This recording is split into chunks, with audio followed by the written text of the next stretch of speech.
BRTA কর্তৃক নির্ধারিত যে ভাড়া রয়েছে এই ভাড়া দিয়েই যেন তারা বাসায় পৌঁছতে পারে। এই জন্য আমাদের যে কার্যক্রম সেটি চলমান রয়েছে। আমাদের কাছে দূরপাল্লার যে বাসগুলোর ব্যাপারে যে অভিযোগ প্রতি বছর বেশি আসে, সেই অভিযোগটা এবারে আমাদের আসলে নেই বললেই চলে।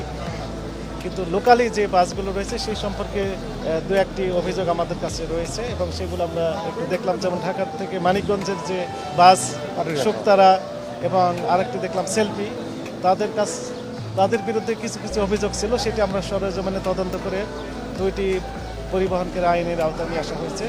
তবে ওভারঅল আমাদের কাছে এবারের ঈদটা একটু স্বস্তিদায়ক মনে হয়েছে যে কোনো বছরের তুলনায়। এবারে অভিযোগ একদম নেই বললেই চলে। তো আমাদের যে ভিজিল্যান্স টিম সেটি Gabtoli bus stand, Mohakhali bus stand, Sayedabad bus stand, Abdullahpur bus stand, এই প্রধান যে বাস টার্মিনালগুলো রয়েছে সেখানে আমাদের কার্যক্রম চলমান রয়েছে। ভোক্তারা যদি প্রতারিত হন তাহলে সঙ্গে সঙ্গে অভিযোগ দেওয়ার ব্যবস্থা রয়েছে। একই সাথে আইনের একটি প্রভিশন রয়েছে যে 30 দিনের মধ্যে প্রতারিত হওয়ার 30 দিনের মধ্যে লিখিত অভিযোগ দায়েরের বিধান রয়েছে। আমাদের একটি হটলাইন নাম্বার রয়েছে 1611 এবং একটি সফটওয়্যার লিঙ্ক রয়েছে। স্মার্টফোনের সাহায্যে বাসায় বসে থেকে অথবা বাসে বসে থেকে অভিযোগ দায়ের করা যেতে পারে যদি প্রতারিত হন। সেই লিঙ্কটা আমি একটু জানিয়ে দিই, www.dncrp.com।